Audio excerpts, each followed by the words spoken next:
normalized not having a plan, not having it figured out, and just doing it anyway. My journey as a TikTok creator started exactly like this. It was like sitting on my bed, having a light angled at me, or being in front of the sunlight or whatever, and just talking and just expressing my ideas and expressing my creativity and not letting it sit in my head.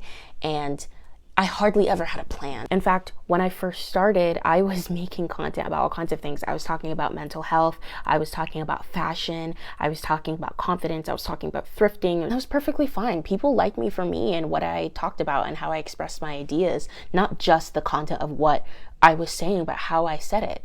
And a lot of our uniqueness and what we share and how we express and be creative beings is just letting ourselves be and letting people decide what they resonate with.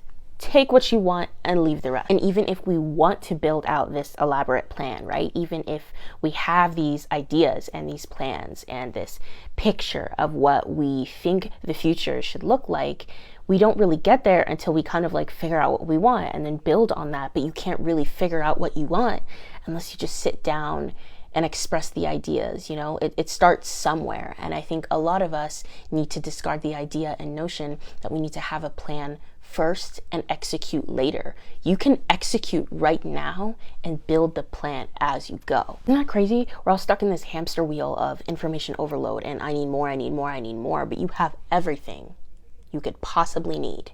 You are equipped. You are ready. Actually, you're not going to be any more ready than if you were to just go. So get it moving.